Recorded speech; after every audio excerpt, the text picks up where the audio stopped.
안녕하세요. 오늘 제가 소개해드릴 코인은 바로 스텔라 루멘입니다. 이 영상은 정말 잘 봐두시면 파이 네트워크를 이해하는데 큰 도움이 될 거라는 것 제가 분명히 말씀을 드리겠습니다. 파이 네트워크가 메인넷이 나오고 미래에 상장을 하고 저희들이 파이의 가치를 미디어에서나 저희들끼리 얘기를 할 때 파이 코인과 더불어 가장 많이 언급될 타 코인들은 과연 어떤 것들이 있을까요? 요새는 이더리움 말고 카르다노라든지 솔라나, 폴카닷, 이오스, 트론 등등 정말 성능이 좋고 생태계가 발전되고 있는 그런 코인들이 많아지고 있습니다. 이런 코인들 중 다수가 스마트 컨트랙이 지원이 되고 있고요. 저희들은 이 이더리움 킬러라고 불리는 이런 코인들을 또 많이 이야기를 하고 다닙니다. 그리고 그런 코인들이 서로 협력까지 하게 된다면 이젠 진짜 코인 판도가 달라질 수도 있습니다. 예전처럼 비트코인만 바라보는 그런 잡코인들이라는 솔에서 벗어날 수 있는 시대가 곧 올 거란 말이죠. 그런데 이렇게 발전하고 있는 코인 시장판에서 파이코인의 위치를 진짜 잘 이해하시려면 스텔라 루멘이라는 코인에 대해서도 어느 정도 마스터를 하고 계셔야 합니다. 스텔라 루멘을 커뮤니티에서 확인을 해보면 보통 대중들은 2세대냐 3세대 코인이냐 이렇게 말이 많이 나누어지는데 제가 볼 때에는 스텔라 루멘은 개발 시기로 기준을 잡자면 1.5세대나 2세대 코인에 가깝습니다. 그만큼 나온 지 오래된 코인이라는 얘기지요. 2세대 코인 대표 주자가 이더리움이죠. 이더리움보다 더 일찍 나온 게 이 스텔라 루멘입니다. 이 스텔라 루멘을 앞으로 제가 자세히 얘기를 해드릴 텐데 이 영상을 보시고 나면 스텔라 루멘을 저평가하셨던 분들 조금 생각의 전환을 할 기회가 될 수도 있다고 생각을 하고 있고요. 이 스텔라의 기술을 도입한 파이코인이 얼마나 강력한 엔진을 가진 것인지 또 깨달을 수 있는 기회가 될 거라 생각을 합니다. 그리고 앞으로 스텔라와 파이는 경계를 넘나들며 서로 장점을 공유하고 약점을 보완해줄 같은 핏줄의 코인이기도 합니다. 기본적으로 두 코인 모두 퍼블릭 블록체인이고 코드가 같기 때문에 스텔라 기반의 앱 개발자들은 자연스럽게 파이에서 개발을 진행할 것이고요. 물론 파이 앱 개발자도 스텔라로 넘어갈 수도 있겠죠. 실제로 스텔라의 NFT와 멀티 지갑 기능이 있는 플랫폼 라이트민트 개발자이자 탈중앙 거래소를 인수한 프레드릭이라는 사람은 파이 네트워크에서 게임 플랫폼을 개발하고 시험 중이라고 제가 리뷰를 해드린 적이 있었습니다. 그리고 파이 NFT 관련 개발 앱 영상을 보아도 파이 플랫폼에서 스텔라 루멘 결제 모습이 보인다는 것 확인할 수 있었을 텐데요. 이제 이런 것들이 그저 힌트가 아닌 확실히 인지하고 파이의 가치를 생각해야 되는 부분이다. 저는 이렇게 말씀을 드리고 싶습니다. 파이가 스텔라 기반의 합의 알고리즘을 사용하고 있기 때문에 파이가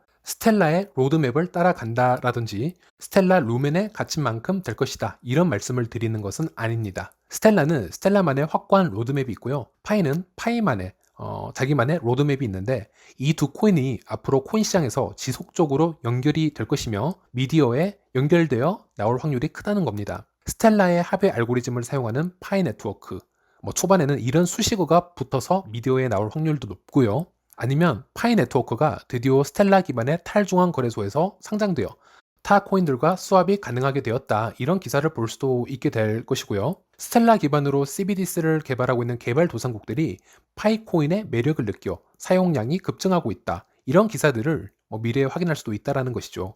그런 확률들이 있는지 제가 지금부터 한번 말씀을 드리려고 합니다. 자, 다시 말씀드리자면 파이 네트워크는 스텔라 블록체인의 합의 알고리즘인 스텔라 컨센서스 프로토콜을 채택했습니다. 즉 파이 네트워크 블록체인인 이 엔진은 스텔라의 엔진과 동일하다 이렇게 생각하시면 됩니다. 이 스텔라 컨센서스 프로토콜을 사용하고 있는 코인은 세상에 단 두 개밖에 없습니다. 바로 스텔라와 파이 이 두 개가 다라는 거죠. 현재 코인 시장에서도 상당히 희귀종이면서 이 기술력을 국가적으로 인정받고 있는 몇 안 되는 시스템이 바로 이 스텔라와 파이가 사용하고 있는 스텔라 컨센서스 프로토콜입니다. 다시 말씀드리겠지만 이 스텔라 컨센서스 프로토콜은 기업 단위로만 인정을 받는 게 아닌 국가 단위로 인정을 받고 있는 블록체인 알고리즘이다. 이렇게 제가 말씀을 드리겠습니다. 꼭 기억을 하시고요. 여기서 스텔라는 네트워크를 칭하는 말이고요. 루멘은 그 블록체인 네트워크 위에서 굴러다니는 코인을, 토큰을 얘기하는 겁니다. 그리고 그 스텔라의 합의 알고리즘인 스텔라 컨센서스 프로토콜은 저희들이 줄여서 SCP라고 얘기를 하고 있습니다. 머리가 좀 아프실 수 있는데 2021년 코인 시장에서는 POW, POS, DPoS, OPOS, POH, SCP 등등 이런 블록체인 용어들은 그냥 개념만 잡아가는 정도라고 생각을 하지만 2, 3년 후에는 가치 투자를 하는데 이러한 디테일한 부분을 알아두지 않으면 안 되는 시대가 올 것이다. 저는 얘기를 드리고 싶습니다. 이제 코인 시장도 주식 시장처럼 기업의 가치를 연구하고 신중히 투자해야 하는 그런 시대가 오고 있다는 얘기죠. 제일 먼저 스텔라를 알기 위해서는 제드 맥케일럽이라는 사람을 먼저 아셔야 합니다. 저희가 잘 아는 P2P 거래 사이트 당나귀의 개발자이기도 하고요. 세계 최대 비트코인 거래소였던 마운트 곡스의 창업자이기도 합니다. 어쨌든 이 제드 맥케일럽이 바로 그 유명한 리플을 개발했던 사람이죠. 리플랩스라는 회사를 설립하고 리플을 개발하는 도중 리플랩스에서 쫓겨나게 됩니다. 참 아이러니한 일이죠. 자기가 만든 회사에서 자기가 쫓겨나다니요. 사실 코인 시장에서는 이런 분쟁이 좀 흔해 보이기는 합니다. 리플이 가는 방향이 본인이 원했던 부분과는 너무 다르게 영리만을 추구하는 듯한 모습이 보이자 리플의 공동 창립자인 크리스 라슨이라는 사람을 쫓아 보내려고 했다가 반대로 쫓겨나게 된 것인데요. 네, 바로 힘싸움에서 진 게 맞습니다. 그래서 제드 맥케일럽은 본인의 회사였던 리플랩스에서 쫓겨난 후에 마음을 좀 다잡고 2014년도에 다시 설립을 한 것이 바로 스텔라 네트워크입니다. 그 다음 해인 2015년에 스텔라 네트워크를 런칭을 하게 되는데요. 이 시기 때문에 과연 스텔라가 1.5세대 코인이냐, 2세대이냐, 아니면 3세대이냐 말이 많은 것이죠. 출시일은 아주 빠른데 성능은 3세대 코인처럼 엄청 좋았으니까요. 그리고 대부분의 한국 미디어에서는 이 스텔라가 리플에서 하드포크되어 나온 것이다, 이렇게 얘기를 하고 있습니다. 하지만 더 디테일하게 들어가 보면 스텔라와 리플은 완전 다른 시스템을 사용하고 있습니다. 초창기에는 스텔라가 리플에서 포크시켜 사용을 하였지만 그 후 자체 시스템을 개발하였기에 지금은 완전 다른 코드를 사용하고 있습니다. 일단 이 부분은 제드 맥케일럽이 트윗을 통해 직접 밝힌 부분이죠. 스텔라는 리플의 포커가 아니다. 둘은 완전히 다른 코드로 구성되어 있다 라고 밝혔고요. 구글 영문을 가시거나 검색글을 보셔도 이 부분은 명확히 해놓았다는 걸 볼 수 있습니다. 지금 이 스텔라가 사용하고 있는 독자적인 SCP 기술은 스탠포드의 데이비드 마지에르 교수에 의해서 나오게 된 이론입니다. 네, 맞습니다. 니콜라스 박사와 같은 스탠포드 대학입니다. 그래서 저는 니콜라스가 같은 학교에서 나온 이론이기에 파이 네트워크 블록체인 기술로 더 빠르고 쉽게 받아들인 게 아닌가, 이렇게 근거 없는 의심도 해보았습니다. 어쨌든 리플과 스텔라의 디테일한 부분을 비교를 해보면 비슷해 보이긴 하지만 모든 점에서 서로 다른 컬러를 가지고 있다는 것 확인할 수 있었습니다. 전체적으로 보자면 스텔라가 리플보다는 좀 더 업그레이드된 버전이다 라고 생각하시면 될 것 같습니다. 제일 먼저 리플은 RPCA라는 자체 합의 알고리즘을 사용을 하고 있고요. 스텔라는 아까 말씀드린 것처럼 SCP라는 스텔라 자체 합의 알고리즘을 사용하고 있습니다. 이 SCP가 리플의 합의 알고리즘보다는 훨씬 탈중앙화가 되어 있다, 이렇게 생각을 하시면 될 것 같습니다. 또 리플은 프라이빗 블록체인인 반면에 스텔라는 퍼블릭 블록체인 시스템을 가지고 있습니다. 그래서 스텔라와 파이의 블록체인은 누구나 접근이 가능하고 모두 공개가 되어 있다고 보시면 될 것 같습니다. 또 리플은 리플랩스라는 영리 기업이 운영을 하고 있는 반면 스텔라는 비영리 단체가 운영 중이죠. 그리고 리플은 주 기능이 국제 간 기업과 기업 간의 송금에 메인 포커싱을 하고 있다면 스텔라는 개인과 금융 소외계층을 메인 타겟팅으로 하고 있었습니다. 하지만 아직도 스텔라는 리플이 가격이 올라야 따라서 오르고 리플이 내리면 스텔라도 내린다라는 그런 대중의 고정관념을 깨트리지 못하고 있는 실정입니다. 어떻게 보면 참 안타까운 운명을 타고난 것이 아닌가, 저는 이렇게 생각을 하고 있는데요. 설상가상으로 리플과 SEC가 긴 소송전까지 지금 겹쳐지면서 스텔라도 간접적으로 지속적인 피해를 받고 있는 코인 중 하나다, 저는 이렇게 생각을 하고 있습니다. 일단 리플이 날개를 펼치지 못하면 스텔라는 어림도 없다라는 생각을 대중들은 하고 있을지 모르니까요. 그리고 스텔라의 높은 발행량도 걸림돌이 된 것은 사실입니다. 하지만 리플과 스텔라 모두 발행량이 많아서 가격이 동종 코인에 머물고 있다라고 단순 결론만 내린다면 좀 아쉬운 해석이라고 생각할 수 있습니다. 일단 스텔라를 보자면 초기 1000억 개라는 엄청난 발행량과 200억 개가 넘는 유통량을 기록한 코인이었습니다. 금융 소외계층의 상용화를 시키기 위해서는 발행량을 적게 잡아 한 개당 가치를 높이는 것보다는 누구나 손쉽게 접근할 수 있는 가격대로 시작을 한 것으로 해석을 해야 됩니다. 물론 코인은 소수점까지 사용할 수 있도록 설계가 되어서 유통량을 그렇게까지 늘리지 않아도 되지 않겠냐라는 말이 있겠지만 실제 상용화에 맞춰가는 코인들은 편의상 소수점 이하를 사용하지 않는 것이 좋기 때문에 타 코인들보다 유통량을 늘린 것이 아닌가, 이렇게 생각을 하고 있습니다. 하지만 계획과는 다르게 스텔라는 현재까지 460만 개의 계정만 생성이 되는 조금은 부진한 결과를 보여줍니다. 파이코인 활성 유저 수가 현재 2,400만 명 이상인 것을 생각을 해보고 올해 말까지 3,500만 명에서 4,000만 명까지 가능하다 생각을 해보면 스텔라는 뭔가 아쉬움이 남는 계정 수인 것만은 사실입니다. 스텔라가 2015년부터 런칭이 되어 6년 동안 활성 계정 수가 460만 개이다. 그렇다면 스텔라에서 그리던 생태계의 확장은 어느 정도 실패를 인정을 해야 된다, 이렇게 말씀을 드려도 될 것 같습니다. 그 증거로 50%의 코인 소각이라는 전무후무한 극단적인 방침에서 확인할 수 있었던 것이죠. 현재 스텔라 루멘은 1000억 개가 아닌 50%가 소각된 500억 개의 코인만 존재를 하고 있고요. 실제 시장에 유통되고 있는 루멘은 대략 200억 개 정도로 생각하시면 될 것 같습니다. 나머지 300억 개는 스텔라 재단에서 개발과 홍보를 위해서 소유를 하고 있습니다. 그리고 제가 업데이트를 다시 해드리자면 스텔라는 원래 매년 1% 정도의 자동 인플레이션이 발생하는 코인으로 많이들 알고 계십니다. 하지만 홈페이지에서 언급한 것처럼 2019년 10월 커뮤니티의 투표로 인해서 인플레이션 시스템은 종료가 됩니다.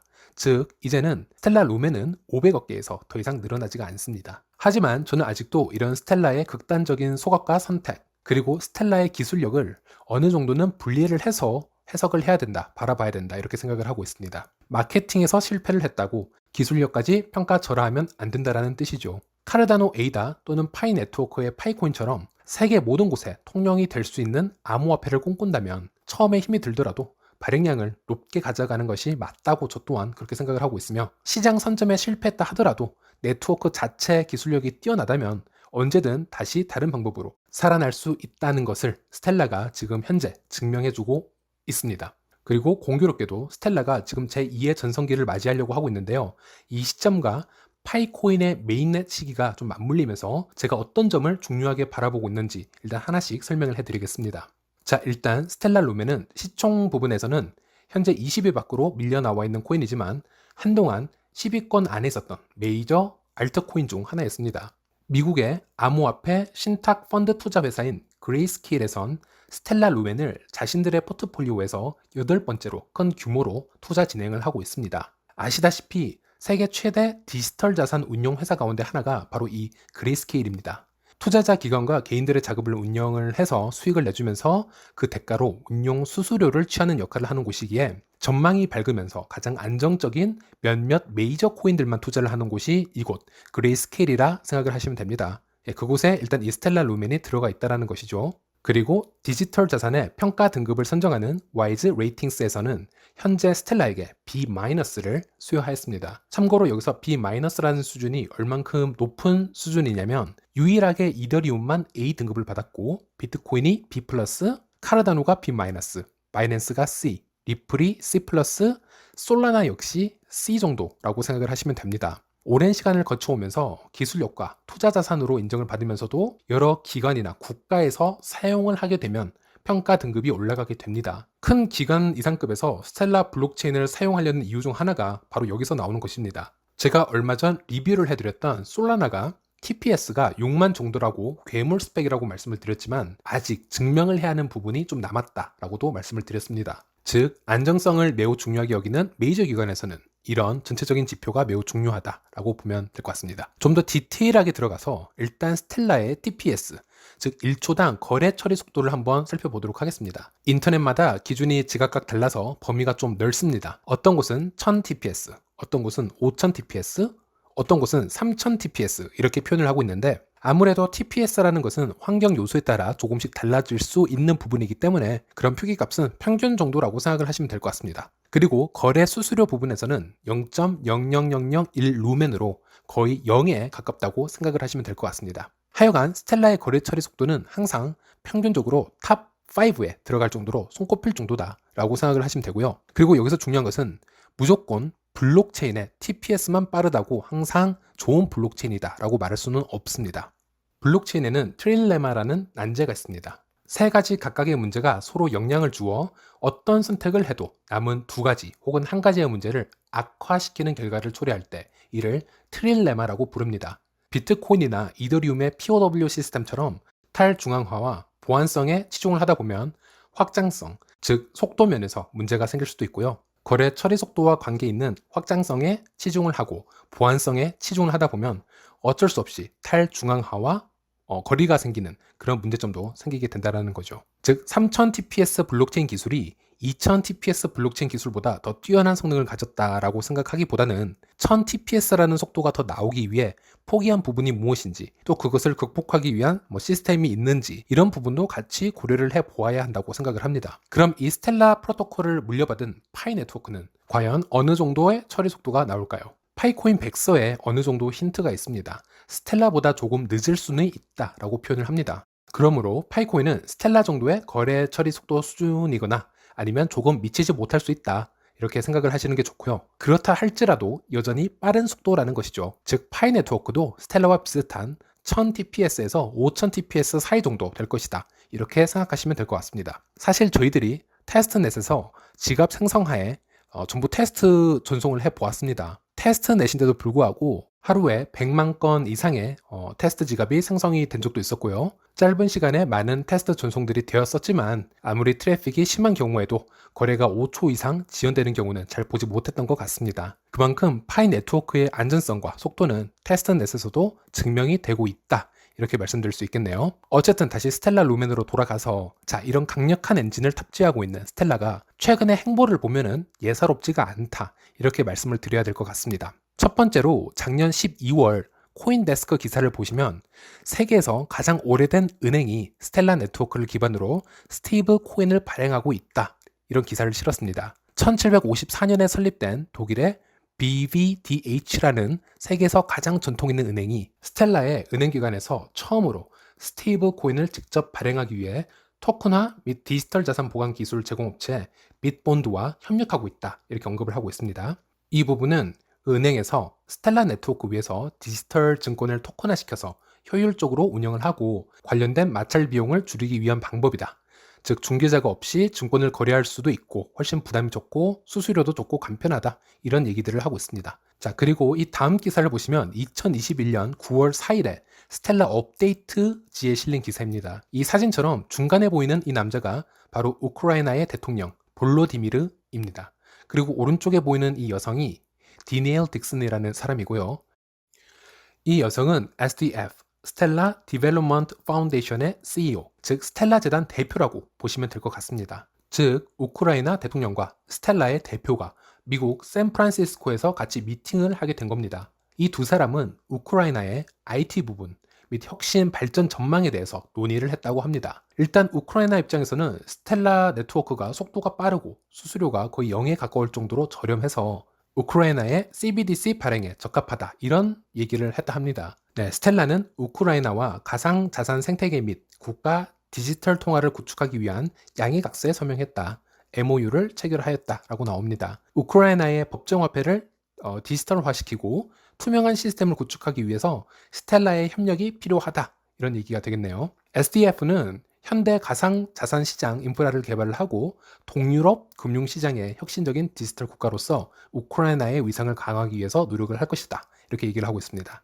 기사들의 어감을 보면 스텔라 재단은 일단 우크라이나뿐 아니라 동유럽 시장 전체에도 영향을 뻗칠 계획을 가지고 있는 게 아닌가, 저는 이렇게 해석을 하고 있습니다. 참고로 코인데스크의 기사를 확인해 보면 세계에서 암호화폐를 가장 활발하게 사용하고 있는 국가 1위는 바로 우크라이나라고 합니다. 자, 여기 보시면 2021년 8월 11일 코인텔레그래프 관련 뉴스입니다. 스텔라가 송금의 통로가 되어 태국과 유럽 결제를 지원한다고 합니다. 이 서비스는 약 6억 명에게 서비스를 제공할 수 있는 잠재력을 가졌다라고 하네요. 이제 유럽과 태국 사이에 170억 달러 규모의 송금 통로가 될 수 있다, 이렇게 얘기를 하고 있습니다. 스텔라를 통해서 이런 거래가 가능해진다라는 얘기죠. 그리고 그 다음날 뉴스가 떴는데 2021년 8월 12일 코인텔레그래프 관련 뉴스입니다. 칠레 페소 스테이블 코인 스텔라 네트워크의 출시라는 제목인데요. 칠레 페소 고정 스테이블 코인 CLPX가 이번 주 스텔라에서 출시되었으며 송금 및 구리 시장에서 견인력을 얻기를 희망하고 있다라고 얘기를 하고 있습니다. 하지만 아직은 제한적인 거래량을 보여주면서 인기가 있다라고는 표현할 수 없다라고 솔직한 얘기도 하고 있네요. CLPX는 전신 송금 또는 송금 서비스보다 실질적으로 낮은 수수료를 발생시키기 때문에 스텔라 네트워크를 활용하여 전통적인 페소 기반 송금에 대한 저렴한 대안을 제공하도록 설계되었다, 이렇게 얘기를 하면서요. 새로운 CLPX 토큰은 송금을 간소화하고 전 세계 투자자들이 구리 사업에 관련하여 쉽게 사용할 수 있도록 설정이 되었다라고 발표를 했습니다. 또 보시면 CLPX는 세계적 그 코로나 대유행 속에서 경제 회복의 중요한 요인이었던 칠레 구리 시장에 대한 그런 국제적 노출을 제공을 하는데 주 목적이 있다라고 얘기를 하네요. 라틴 아메리카 세계 최고의 구리 생산국이며 중국은 이에 관련 수입국이다라고 얘기를 합니다. 즉 칠레는 경제 회복의 대안으로 구리 수출과 스텔라 네트워크를 엮어서 솔루션으로 제안을 하고 있는 겁니다. 그런데 칠레 중앙은행은 2018년부터 2022년까지 전략 계획의 일환으로 2018년부터 블록체인 및 중앙은행 디지털 통화, 그러니까 CBDC죠. 이 주제를 연구해 왔다고 밝히고 있고요. 이 스테이블 코인은 국가 디지털 화폐의 완성 단계로 가는 과정이다 라고 보시면 될 것 같습니다. 그렇게 된다면 우크라이나처럼 이 칠레 CBDC가 바로 스텔라 네트워크에서 움직인다 이렇게 생각을 하셔도 될 것 같습니다. 자, 그런데 이 수많은 뉴스들을 그냥 그렇구나 하고 읽어보면 별 내용이 아닌 듯 해 보이기도 하는데요. 이게 또 무슨 파이랑 무슨 관련이야 라고 하실 수도 있고요. 그런데 일단 포인트만 계속 짚고 넘어가 보면 아까 우크라이나 대통령 볼로디미르가 미국에 방문 후 조 바이든과 회담을 가지고 크림반도 분쟁에 대한 안보라든지 교육 등에 대한 협력에 관한 그런 여러 문서에 서명을 하고 협력해 나갈 것을 약속을 했다 하죠. 아시다시피 러시아의 크림 병합 이후로 극도로 러시아와 우크라이나 관계가 악화가 된 상태이고 미국은 당연히 러시아를 견제를 하기 때문에 우크라이나에게 힘을 실어주고 있는 상황인데요. 이 정상회담과 같은 시기에 우크라이나가 스텔라 대표자를 만나고 스텔라와 MOU 체결을 한 것입니다. 어떻게 보면 상당히 상징성이 있는 케이스라고 보셔야 합니다. 스텔라 네트워크는 비영리 재단에서 관리를 하고 있지만 사무실이 뉴욕과 샌프란시스코에 있는 미국 정부와 협력을 하고 있는 미국 블록체인 네트워크라고 보시는 게 맞습니다. 제가 보았을 때 미국이 동맹국들과 CBDC 관련 또는 금융 인프라 관련 협력을 할 때는 적극적으로 이 스텔라를 추천해주고 있는 것이 아닌가 한번 생각을 해보았습니다. 자, 또한 중요 포인트가 여기 있습니다. 자, 보시면요. 여러분, 세계에서 가장 유명한 스테이블 코인 떠올려 보시면 어떤 코인이 있습니까? 바로 1위가 테더의 USDT이고요. 그리고 2위가 USDC입니다.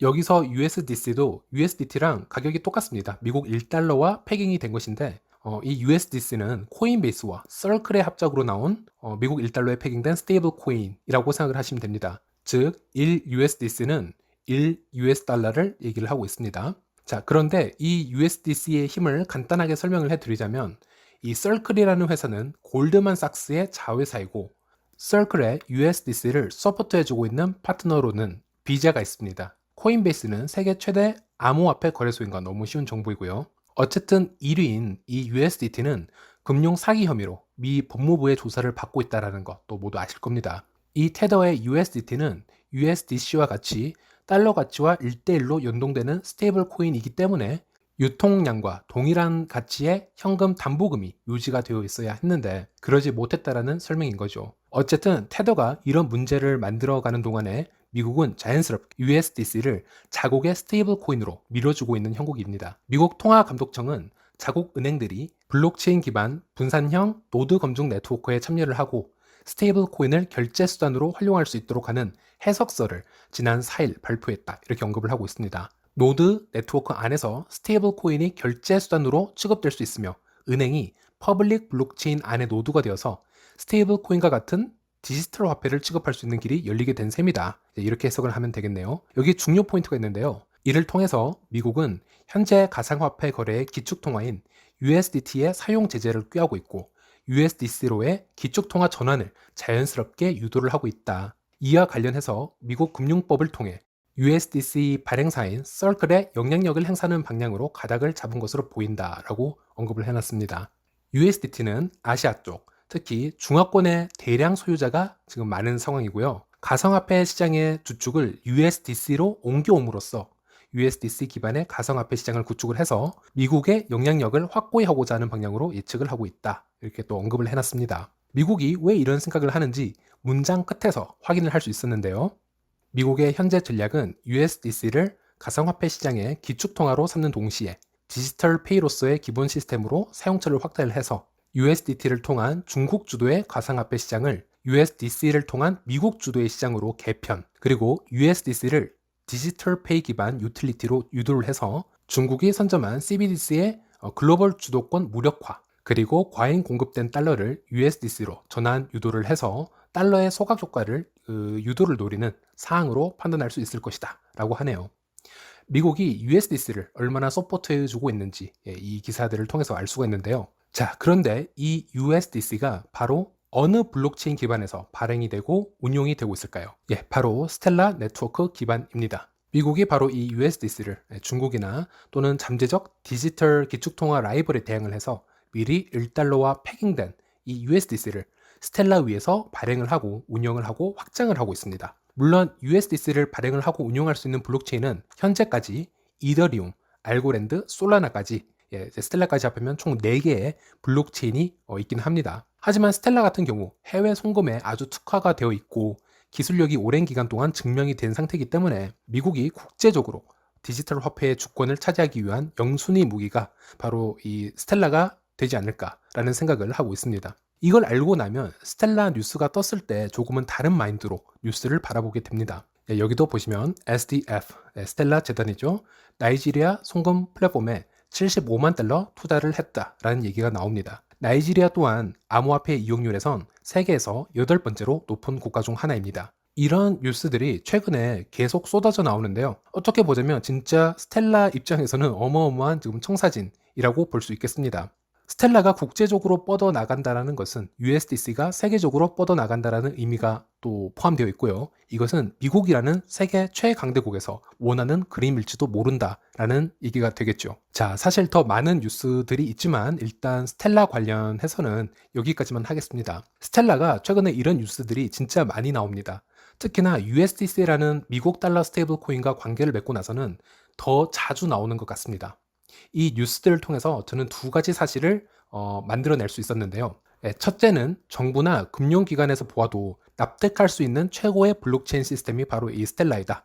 이렇게 생각을 하고 있습니다. 아무리 말로만 최고의 블록체인이다 라고 얘기를 하여도 국가나 기업에서 인정을 해주지 않으면 결국 이런 뉴스가 나오기는 힘이 든다라고 생각을 합니다. 아까 와이즈 레이팅스에서 스텔라 위로는 오직 이더리움만 A라는 평점을 받았었는데 실제 TPS가 15에서 20밖에 나오지 않는 이더리움의 속도와 엄청난 수수료를 한번 생각을 해보면 이더리움으로 국제 간의 CBDC 사업이라든지 그런 부분을 요청을 할 수는 없습니다. 그렇다면 바로 그 이더리움 그 밑이 스텔라라고 보시면 될 것 같습니다. 두 번째는 미국이 밀어주는 블록체인이기에 세계 전역에 단기간에 글로벌하게 확장될 확률이 높다라는 것입니다. 원래 저희들이 생각하는 블록체인, 즉 탈중앙화된 시스템이라는 것은 어찌 보면 정부의 중앙화와는 상반되는 개념이라 확장 면에서나 정부와의 파트너십에 관해서는 시간이 오래 걸리며 문제점도 많을 거라 생각하였지만 시대 흐름에 따라 국가기관이나 금융기관에서 필요로 하여 정말 신뢰할 수 있는 블록체인을 선정을 한다면 운이 좋게도 그 블록체인은 날개를 펼칠 수도 있다. 이 점을 지금 상상해 볼 수도 있었습니다. 특히나 미국이 스테이블 코인이자 중국의 CDBC의 견제 방법 중 하나로 생각하고 있는 USDC를 스텔라와 연결한 부분은 여러모로 스텔라에게 상당히 호재다. 이 점만은 제가 확실히 말씀드릴 수 있겠네요. 자, 그런데 그럼 스텔라는 가격이 조만간 오를까? 라는 질문에 솔직히 잘 모르겠다가 정답입니다. 자, 저도 스텔라 루멘의 홀더이기도 한데요. 단 한 번도 몇 달 내에 이 루멘에서 수익을 얻고 털고 나간다. 이런 생각을 해본 적은 없었습니다. 그냥 아무 생각 없이 묻을 수 있는 금액으로 1년, 2년 묵힐 수만 있다면 전 자신 있게 스텔라는 결국 오를 것이다. 이렇게 얘기를 해드리겠지만 시즌별로 쿼터마다 출렁이는 이 코인 시장 속에서 스텔라의 현재 가격으로 희망 고문을 할 수는 없다. 이렇게 말씀을 드리겠습니다. 어쨌든 스텔라는 이 기나긴 시간 동안 정말 오래 돌고 돌아서 지금에서야 자기 길을 잡은 듯한 느낌이 듭니다. 50% 코인 소각이라는 아픈 과거도 있었고요. 언제나 리플이라는 그림자에 가려져서 리플의 동생이라는 오명도 있었지만 지금부터의 그 행보를 지켜보자면 가격을 떠나서 생태계 확장성 면에서는 확실히 한 획을 그을 수 있지 않을까 조심히 예측을 해봅니다. 그런데 스텔라가 모든 개도국과 금융 인프라가 부족한 나라들 그리고 해외 송금망 이후로 여기저기 계정수가 늘어나고 스텔라 유저 수가 늘어난다 하더라도 뭔가 부족해 보이는 것은 저만의 느낌은 아닐 겁니다. 스텔라가 안정성과 확장성을 베이스로 해서 송금 목적의 생태계 확장에는 성공을 했다. 이렇게 치부를 해도 스마트 컨트랙트의 그런 이제 요즘 트렌드 이후에 각종 어플리케이션 및 NFT 마켓 같은 거 말이죠. 요즘에 핫한 이슈들의 필드는 스텔라가 전혀 터치를 못하고 있는 것은 사실입니다. 심지어 스텔라는 스마트 컨트랙을 지원을 하고 있는데도 말이죠. 그리고 가장 필요한 부분은 엄청난 팬덤을 보유한 커뮤니티가 스텔라에게 절실히 필요할지도 모릅니다. 50%의 코인을 소각을 한 것도 지금 스텔라 루멘이고요.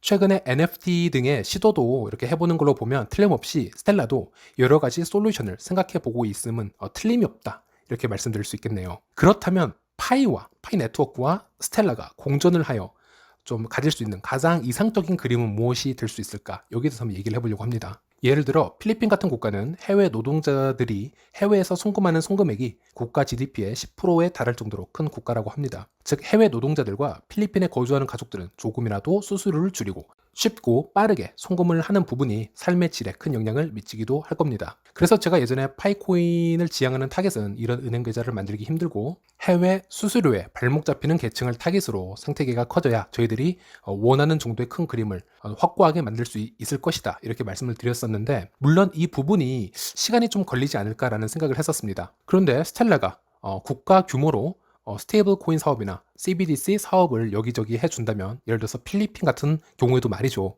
그 외에 디앱이나 마켓 스토어, NFT 같은 경우는 파이 네트워크가 스텔라가 모자란 부분, 그런 부분을 자연스럽게 채워져 나가면서 서로 약점을 보완해 줄 수 있다면 이라는 한번 생각을 해보았습니다. 그러면 국제 송금은 스텔라 루멘으로 한다 하더라도 그 외에 나머지 생태계, 디앱이나 마켓 스토어 같은 경우는 파이 네트워크가 책임을 지면 어떨까라는 한번 생각을 해본 것이죠. 자, 그럼 마지막 정리를 해보겠습니다. 첫 번째로 스텔라 루멘이 세계적으로 유명해지는 것은 파이 네트워크에게도 상당히 좋은 징조이다.